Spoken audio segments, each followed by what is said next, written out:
예수님은 왜 오셨을까라는 제목으로 우리 함께 말씀을 나누고 예배하려고 합니다. 예수님이 공생의 3년 반 사역의 마지막 클라이막스 절정으로 이제 이 고난 주간 종료절부터 시작해서 마지막 7일을 보내게 되시죠. 그러니까 종료절부터 시작해 사실은 이제 주일부터 6일이 되는 거죠. 토요일은 무덤에 계셨으니까 일주일간의 사역은 우리가 예수님의 사역 중에서도 또 집중해서 묵상해서 이렇게 봐야 할 내용입니다. 예수님은 예루살렘을 향해서 가시면서 완전 사람의 생각과는, 사람의 방식과는 세상의 방식과 정말 완전히 다른 방법으로 예루살렘의 왕으로 오셨죠. 사람들이 알아볼 수가 없었던 거예요. 세상은 왕으로, 메시아로, 구원자로 왔으면 그에 걸맞는 그런 말을 타고 백마를 타고 자기의 세력들을 거느리면서 입성해야 하는데, 가장 초라한 나귀를 타고 예루살렘에 입성하시니 누가 그가 메시아라, 그가 우리 죄에서 구원할 자라고 생각을 했겠습니까? 알 수가 없는 일이죠. 하나님의 방식은 이렇게 세상과는 다른 방식입니다. 우리의 삶도 너무 세상과 비슷한 방식으로 가고 있다면 조금 하나님 앞에 점검할 필요가 있겠죠. 주님은 이렇게 입성하시면서 사람들이 종려나무 가지를 길에 겉옷을 깔고 종려나무 가지를 흔들면서 호산나 다윗의 자손이여라고 찬양합니다. 그 일은 당연히 있어야 하는 일이었죠. 주님이 그 일을 행하시면서 만약에 누구도 찬양하지 않는다면 돌들로 찬양하게 할 것이다.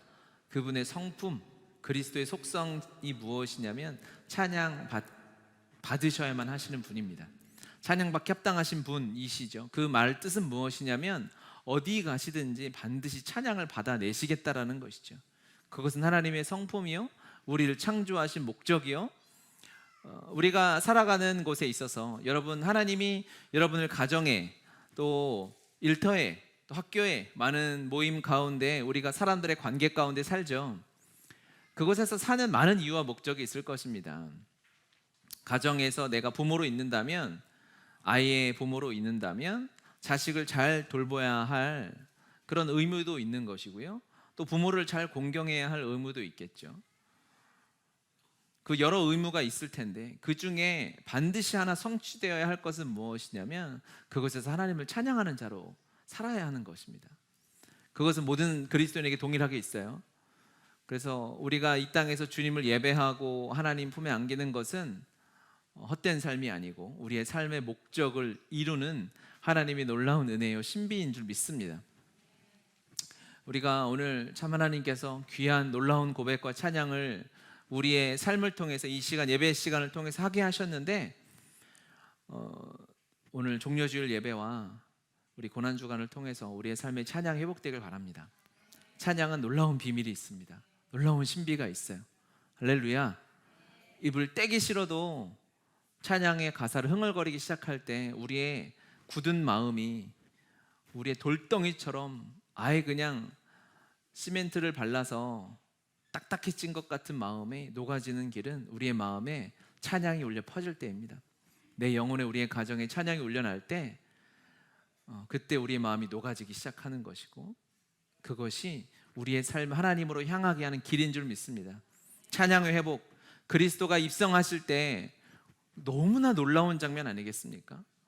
예수님이 십자가 길로 가시는데 그 곁에서 호산나 다윗의 자손을 알아보고 찬양했다는 그 특권을 가진 그들의 고백과 찬양은 정말 귀하고 놀라운 것인데요, 우리도 그 은혜를 누리는 여러분들 되시길 바랍니다. 그 일이 있고 나서 예수님께서 이제 가까이 오사 성을 보시고 우시며, 이렇게 우리가 본문 41절을 읽었어요. 예루살렘 성은 그렇게 크지 않습니다. 아주 작습니다. 제가 몇 번 말씀드렸지만 그냥 사방 곳곳 다녀도 하루면 충분히 다 다닐 수 있을 만한 크지 않은 곳인데, 그 가까이 오셔서 주님이 우셨는데 이 우셨다는 단어를 보면 그냥 눈물이 주르르 흐르는 정도가 아니라 통곡을 하시는 것입니다. 엉엉 우신 거예요. 너무너무 가슴이 아파서 그냥 막 우셨어요. 왜 이렇게 주님이 안타까워하시며 애통해하시며 우셨을까? 42절 같이 읽어볼까요? 이르시되 너도 오늘 평화에 관한 일을 알았더라면 좋을 뻔하였거니와 지금 내 눈에 숨겨졌도다. 아멘. 주님의 말씀, 평화, 평안, 화평, 이 하나님의 말씀의 일들을 알았더라면 좋을 뻔하였거니와 그것이 숨겨졌도다, 이렇게 얘기합니다. 그러니까 알았더라면 아예 몰랐다라는 것이 아니고요, 선포되었지만 내가 들었지만 깨닫지 못했다라는 것이죠. 그러니까 숨겨졌다는 건 도저히 찾을 수 없는 것이 아니라 내가 이미 놀라운 보석이고 보물임을 알고 있음에도 불구하고 가치를 다른 곳에 두고 살아가기 때문에 이 하나님의 진리의 말씀을 깨닫지 못하고 있다는 것을 의미해요.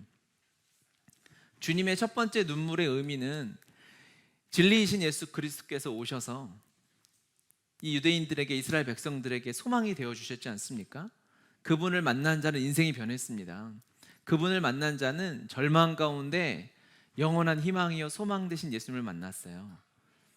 그거는 틀림이 없죠. 만나기만 하면 되는 것이고 그분 곁에 가기만 하면 모든 사람이 변화되었는데, 그러지 못하고 살아가는 너무나 많은 이스라엘 백성들이 있었기 때문에 주님이 안타까워 눈물 흘렸다는 것이죠. 예수님은 말씀이 육신이 되어 이 땅에 오신 분이 성육신하신 아들 예수 그리스도 아니시겠습니까? 그 아들 예수 그리스도께서 이 땅에 말씀으로 오셔서 우리를 만나 주시면 가장 공통적으로 기본적으로 세 가지 변화가 찾아오게 되어져 있어요. 첫 번째는 말씀을 깨닫는 은혜입니다. 그렇죠? 말씀을 깨닫는다는 것은 어찌 보면 말씀의 찔림과 조금 더 가까울 수 있어요. 우리가 하나님 은혜를 누리지만 또 살다 보면 말씀대로 살지 못할 때가 있죠. 그렇잖아요. 아닌 척하지 마시고 조금 더 적극적으로 끄떡끄떡. 우리의 연약함과 부족함이 너무 많잖아요. 그러니까 말씀을 읽고 말씀을 묵상하고 설교를 듣고 말씀 안에 있다 보면 우리 안에 찔림이 있을 때가 많아요. 그것이 말씀을 만나는 사람의 너무나 당연하고 정확한 반응인 것입니다. 하나님의 말씀은 살았고 운동력이 있어서 우리의 영과 혼과 및 관절과 골수를 찔러 쪼갠다고 했습니다. 말씀은 사실은 찌름이에요. 우리가 아침에 하나님의 말씀을 묵상하고 예배 때 설교 말씀을 들을 때 말씀이 우리를 찌르면 우리의 감각이 영적으로 하나님 앞에 살아있다고 생각하시면 되는 거예요. 말씀을 묵상하고 들어도 그냥 좋은 말이다 라고 하면은 이렇게 무뎌진 거예요. 막 찔렀을 때 어떨 때 이렇게 무뎌질까요? 상상하기 싫지만 이렇게 살이 두꺼워지고 막 살이 찌시면 막 찔러도 건드려도 막 모르고, 그리고 막 불러도 못 들었을 때 우리가 농담으로 그런 말 하잖아요. 나 귀에 살쪘나 봐, 이렇게. 영적으로 비만이 찾아오고 영적으로 병들잖아요. 그러면 하나님의 말씀이 들리는데 찔림이 없는 거예요. 우리가 말씀 안에 정말 잘 살고 있으면 찔림이 없을까요? 아니요. 그때 더 하나님 앞 부족함을 느끼게 됩니다. 은혜를 누리면 누릴수록, 하나님의 사랑에 가까이 가면 갈수록 우리는 우리의 연약함을 알게 되는 것이고 우리의 부족함과 우리의 자격 없음을 더 깨닫고 이 모든 것이 하나님의 은혜입니다라고 고백하게 되는 것이죠. 말씀으로 오신 예수님은 우리에게 찔림을 주시는 분이에요. 깨달음을 주시는 분이에요. 그 앞에 좌절하지 마시고 그 앞에 포기할 것이 아니라 그렇기 때문에 주님을 붙잡을 수 없게 되는 것이죠. 말씀이 주는 두 번째 변화는 무엇이냐면 결국 말씀 앞에 주님을 붙잡을 수밖에 없다라는 결론이 나는 것입니다. 할렐루야, 아멘. 우리 따라해 봅시다. 진리가 결론이 되게 하라. 아멘. 그것이 진리죠. 진리, 예수 그리스도를 내 삶의 결론으로 삼는 거예요. 내 힘으로, 내 판단으로, 내 경험으로 내가 살아왔던 이 얄팍한 지식과 감정으로 우리가 세상에 무엇을 판단할 수 있겠습니까? 안 돼요, 안 돼요. 그렇게 하지 마세요. 결국 실수합니다. 또 실패하는 것, 또 감정적인 좌절감만 찾아오게 되는 것이죠. 하나님의 말씀은 우리를 깨닫게 해서 우리의 연약함을 알게 하시죠. 그래서 결국 이 세상에 주님밖에 없구나.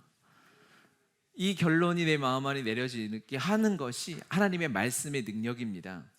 이스라엘 백성들은 그것을 하지 못했어요.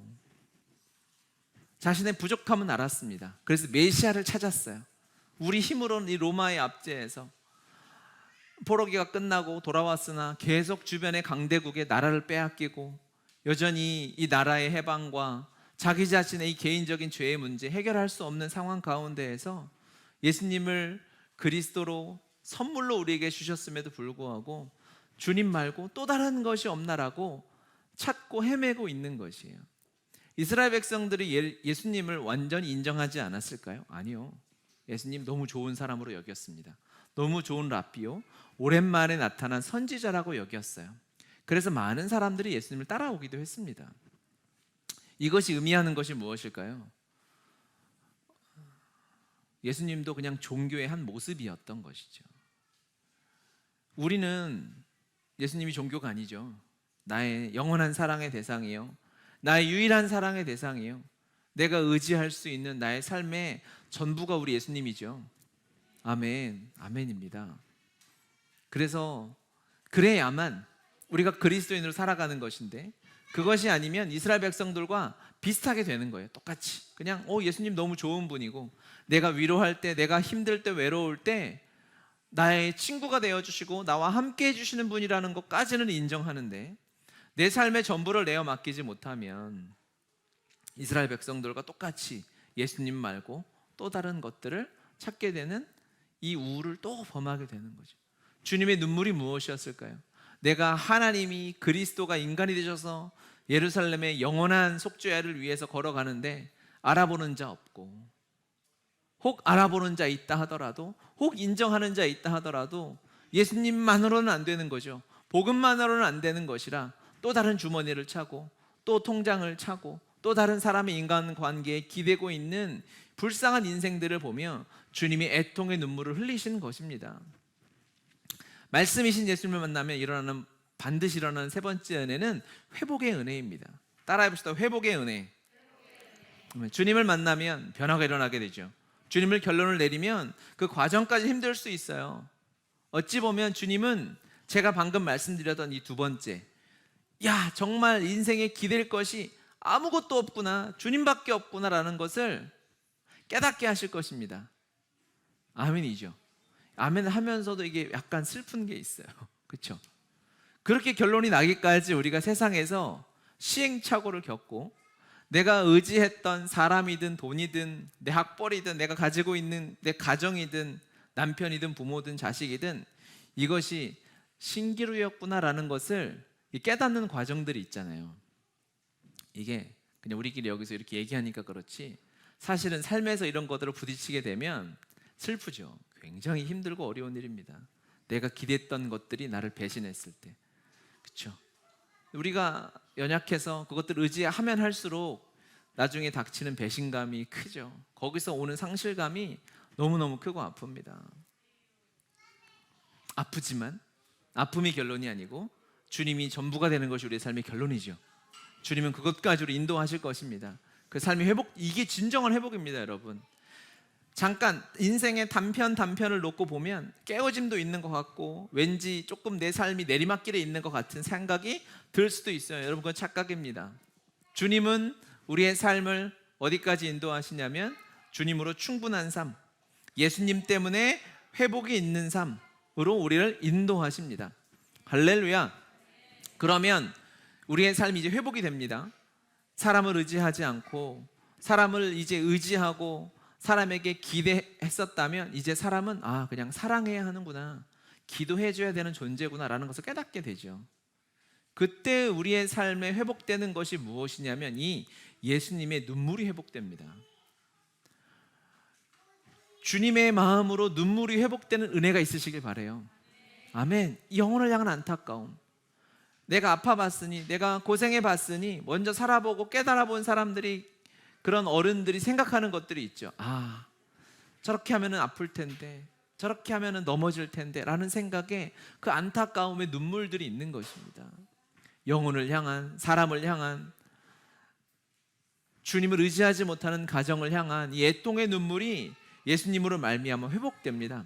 할렐루야. 이것이 중보기도의 회복이요, 하나님을 향한 아버지의 마음의 회복이요, 이 땅의 영혼들을 향한 진리가 선포되어지고 주변에 하나님의 은혜가 널려 있음에도 불구하고 주님이 말씀하신 것처럼 이걸 숨겨두고 그냥 바닥에 내버려두고 살아가는 것 같은 그 영혼들에 대한 안타까운 눈물의 기도가 우리의 삶에 회복되어집니다.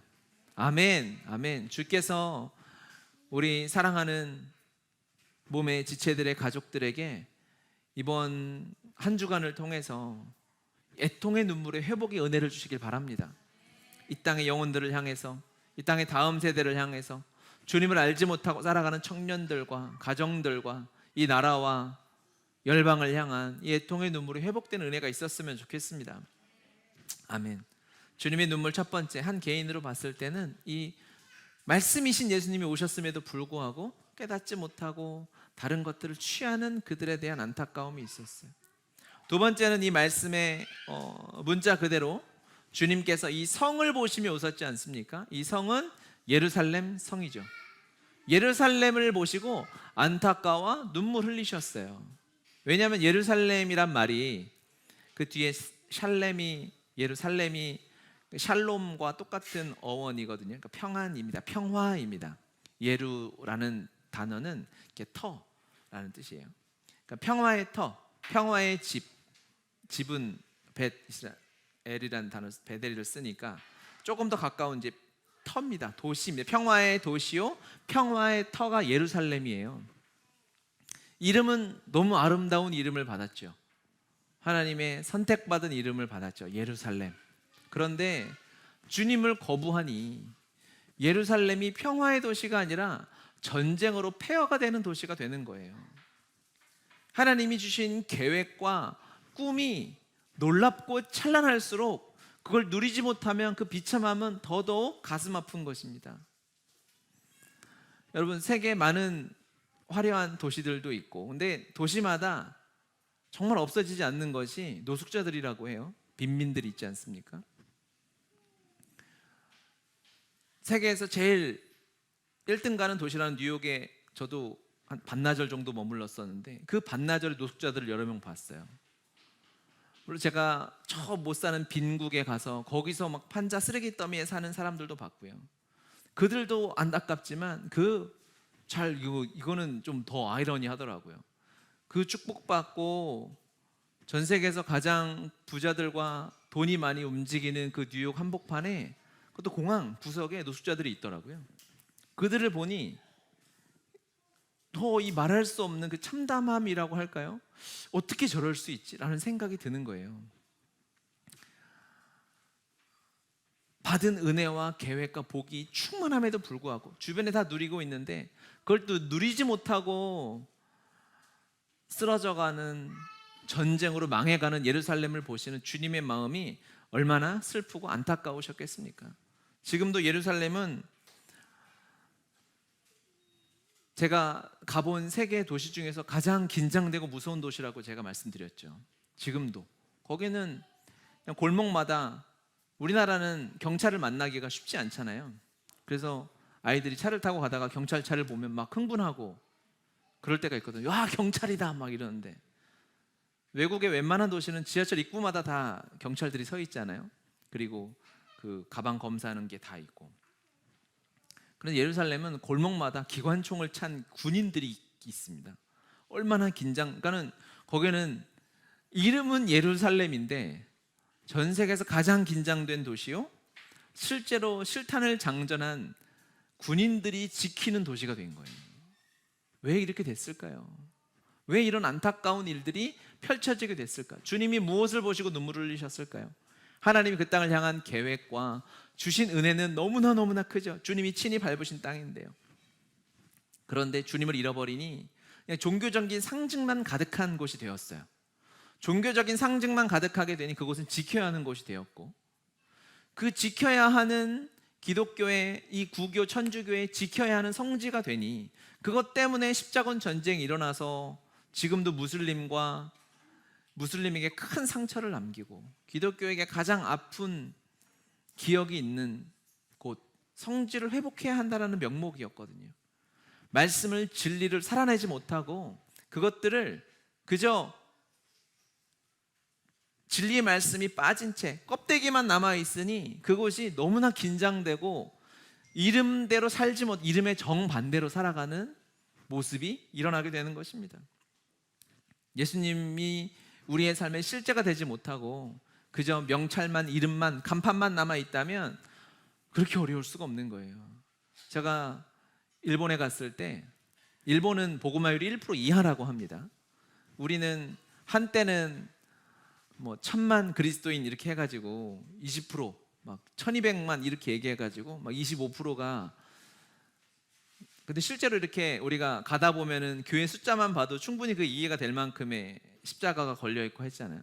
일본은 우리나라보다 복음이 들어간 지가 100년이 훨씬 넘게 복음이 들어갔지만 선교사님이 들어간 거는 훨씬 더 먼저인데, 그런데도 불구하고 여전히 1% 이하의 그리스도인들이거든요. 1%도 아주 잘 쳐준 거죠. 근데 가는 곳마다, 제가 1997년도에 삿포로를 갔었는데, 이게 가는데 1%면은 정말 교회는 안 보여야 되잖아요. 근데 생각보다 큰 교회들이 있는 거예요. 또 그런 데서 십자가 만나면 얼마나 반갑습니까? 그래가지고 막 너무 반가운 거죠. 교회를 몇 개를 봤거든요. 그래서 이제 저희가 선교를 갔던 교회 도착해서 이제 현지 목사님에게 그래도 교회가 이렇게 가는 곳마다 몇 개가 보여서 너무 좋았습니다 이렇게 얘기를 했어요. 물론 일본말로 한 건 아니고 순수 한국말로 했죠. 이제 통역하는 이제 분이 통역을 해주셨는데, 이제 그 얘기를 했는데 오히려 목사님의 얼굴이 너무 어두워지고 막 창피해하는 게 느껴지는 거예요. 느낌이에요. 말을 들은 건 아니고. 하시는 말이 뭐였냐면, 그곳은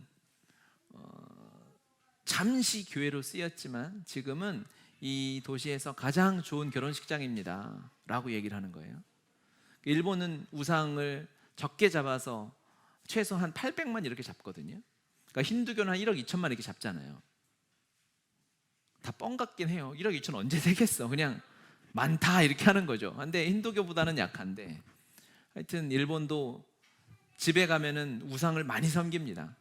돌멩이도 갖다 놓고, 이 돌멩이가 고양이 닮았다 그래가지고 거기서 막 절하고 있고 막 그래요. 그렇게 우상이 많은데 그 중에 이제 좀 하이 레벨의 신들이 있잖아요. 그게 하나님인 거예요. 우리가 믿는. 그래서 그분을 섬긴다는 저 서양의 많은 사람들이 교회에서 이런 서양의 좋은 문화인 거죠. 그래서 그곳에서 결혼을 하면 아주 가정이 평안하게 돈을 잘 벌고 잘 산다라는 말이 일본에 도는 거예요. 그래서 교회가 결혼식장으로 좋다는 거죠. 목사님이 그 현지 목사님이 왜 그렇게 창피하면서 얼굴이 당황했는지를 알겠더라고요. 여러분, 교회는 그런 곳이 아니잖아요. 교회가 결혼식장입니까? 교회는 생명을 살리는 곳이고, 한 교회면 한 민족이 사는 곳인데, 교회가 그렇게 참담하게 뭐 유럽까지 가서 교회가 호프집이 됐다, 교회가 클럽이 됐다, 뭐 거기까지 갈 것도 없이 너무나 이 복음의 능력을 잃어버리고 예수님을 실제로 누리지 못하고 껍데기만 남아있을 때, 교회는 가장 비참해. 이름이 교회인데 너무 비참한 거죠.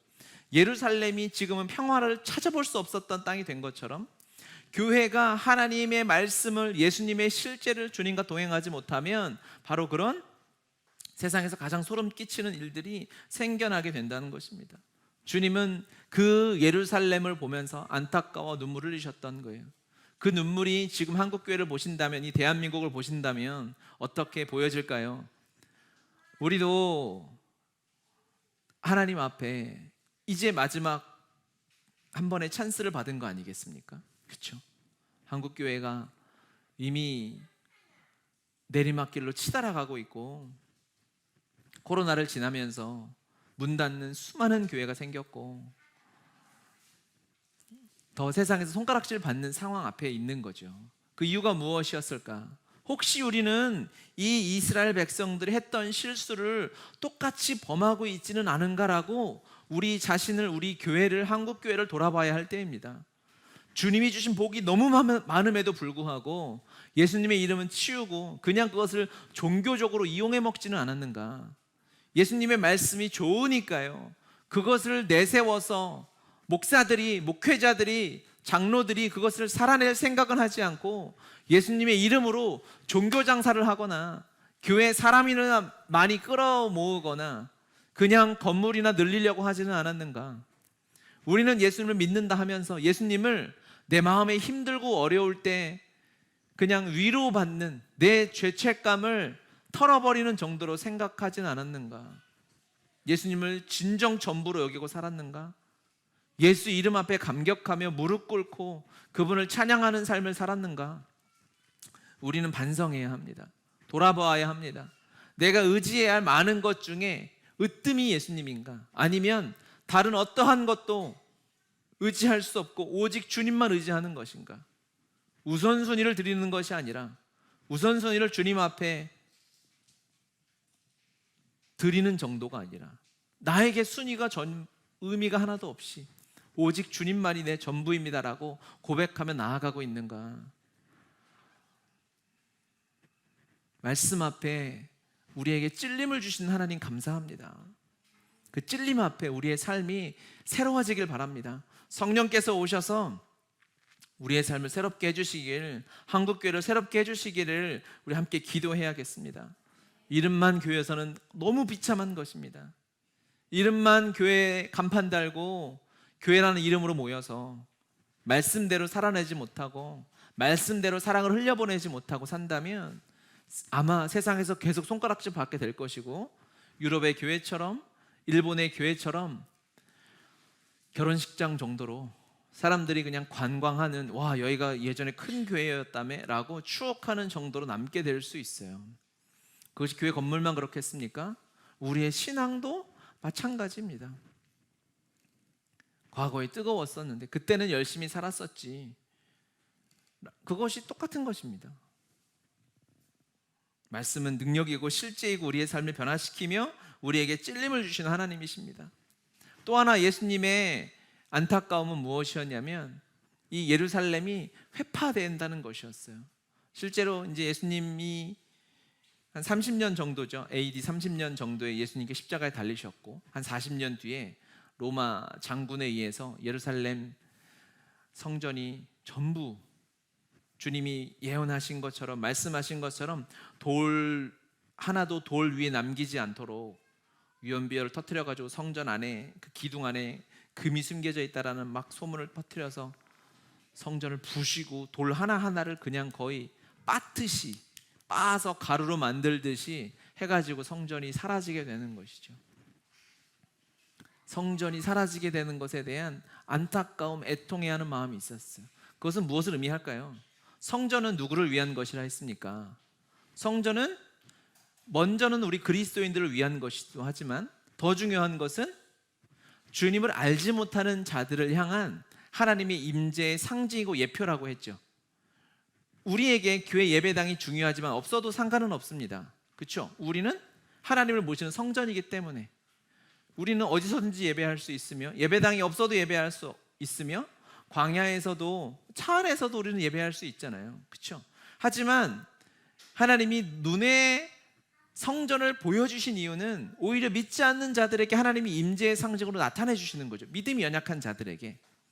믿는 자들이 모여서 하나님을 예배할 때 기적이 임하고 하나님의 사랑이 흘러감을 에스겔의 성전의 환상이 있지 않습니까? 그 성전 돌멩이가 뭐 대단하다고 하나님이 거기다 은혜를 주시겠어요? 똑같은 돌멩이죠.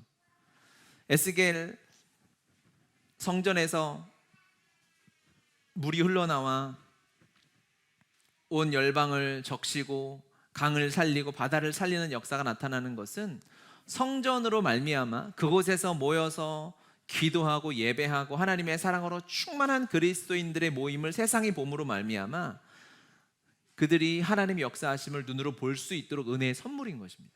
즉 성전은 하나님이 보여주시려고, 이방인들을 향해서 하나님의 하나님 되심을 보여주시려고, 그리스도인들의 삶이 이렇다라고 보여주시려고 하나님이 세워주신 거잖아요. 그것이 회파되었으니 가장 피해보는 것이 누굽니까? 유대인들은요, 성전이 없어져도 제사할 수 있어요. 그렇죠?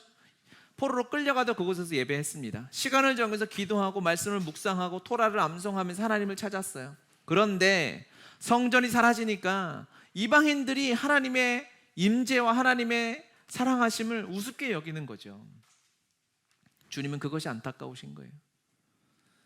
여러분, 우리가 잘 살지 못하면 그냥 우리는 회복할 수 있죠. 할렐루야. 여러분들, 우리가 넘어질 때 있지만 주님이 은혜 주시고 또 붙잡아 주시고 일으켜 주셔서 우리 여기까지 왔잖아요. 근데 그것이 왜 안타까운지 아십니까? 우리가 넘어져 있는 동안 우리가 힘들어하고 우울해하고 답답해하고 내 시선이 내 마음 안에 꽂혀서 내 마음을 컨트롤하고 나 힘들어, 나 어떡해 이러는 동안 내가 살려야 할, 내가 성전으로서 하나님의 영광을 나타내야 할 그 시간이 허비되고 있기 때문인 거죠. 속히 회복해서 하나님이 우리를 통해 행하실 이 놀라운 일들이 있어요. 하나님의 통로로 하나님의 영광을 맛보고 살아가야 할 은혜가 있는 것이죠. 즉 성전이 회파되었다는 것은 사명을 잃어버렸다는 것을 의미합니다. 하나님이 이스라엘 아브라함에게 너를 열방의 복의 통로로, 복의 근원으로 너로 말미암아 네가 가는 곳마다 복이 될 거야 라고 주님 말씀하셨죠. 할렐루야. 그리고 이스라엘 백성을 그 복을 주셨고 우리도 동일하게 그 아브라함의 복으로 부르셨습니다. 우리가 하나님의 복음의 능력으로 살아가는 곳마다 그래서 여러분의 가정이 복을 받는 것이요, 여러분의 일터가, 여러분의 학교가 복을 받는 것입니다. 할렐루야. 우리가 있기에 우리 하나님의 자녀니까 우리가 가는 곳마다 복이 임할 것이라고 말씀했기 때문에 그것이 그리스도인들의 사명인 것이죠. 여러분이 가는 곳을, 여러분이 기도하는 그곳이 우리의 기도로 말미암아 하나님의 땅이 될 것입니다. 하나님의 예배하는 처소로 변화되게 될 것입니다. 이것이 사명이요, 이것이 우리가 앞으로 살아가야 할 길인 것이죠. 그런데 회파되어지고 넘어져 있어서 내 마음에 황폐된 무너진 성전만 바라보고 있으면 그 사명을 기쁘고 행복하게 주님과 동역하며 살아가야 할 시간을 잃어버린 것이 너무나 안타까운 것이죠. 회복의 은혜를 누리시기 바랍니다. 아멘. 완전한 성전으로 오신 성령 하나님 우리 안에 계십니다. 그분을 더욱 바라봐야 합니다. 실제이신 하나님의 말씀 앞으로 더욱 가야 합니다. 그러면 무엇이 회복될까요? 우리의 마음만 회복돼서 그래도 내가 이제 좀 마음적으로 덜 힘들고 내 가정이 덜 힘들게 살아가는 정도는 아니에요. 여러분, 그게 아니에요. 우리의 회복은 민족의 회복입니다. 우리의 회복은 북한의 회복이요, 우리의 회복은 열방의 회복인 줄 믿으시길 바랍니다. 아멘입니다. 아멘. 주님은 그 일을 하시기 원하셨어요.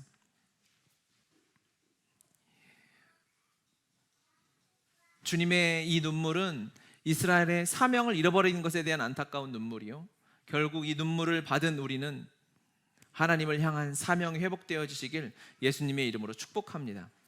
이 눈물을 보면서 또 하나 든 생각은 무엇이냐면, 결국 이스라엘은 하나님의 계획이 있는 땅이니까 회복되겠죠. 할렐루야. 하나님이 이스라엘의 회복을 말씀하셨고 당장은 고난을 겪는 시간, 아픈 시간들이 있지만 결국에 어떻게 되겠어요? 유대인들 주님 앞에 돌아오겠죠. 할렐루야. 우리는 주님 앞에 어떻게 되겠습니까? 완전한 하나님의 사람으로 살겠죠. 여러분들, 할렐루야. 주님 그걸 모르실까요? 아시죠. 하나님이신데. 아심에도 불구하고, 그러니까 결론을 다 아세요. 주님은 이스라엘이 지금 엉망진창이고 하나님이 나를 받아들이지도 않고 인정하지 않지만 결국 주님 앞에 천년의 하루 같은 그 주님 앞에 시간이 며칠 흘러가면 이스라엘도 회복되고 열방이 다 회복될 것을 주님이 아세요. 결론을 아시는 주님이 과정에서 왜 우실까요? 거기에 생각이 빠졌어요. 왜 주님이 우시지? 결국 끝을 아는데.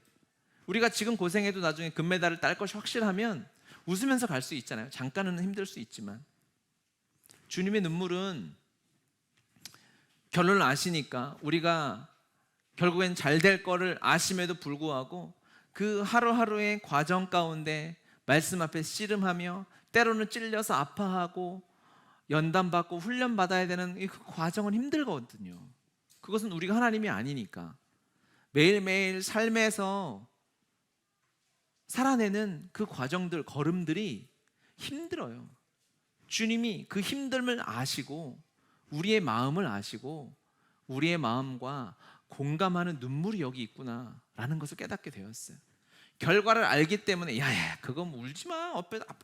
금방 잘 될 거야, 이렇게 넘어가시는 분이 아니라, 그렇게 무심하신 하나님이 아니라 앞으로 잘 될 거지만 당연히 하나님의 은혜가 찬란하게 우리의 삶에 비칠 것이지만 지금 힘들지, 아프지, 부모의 마음이구나.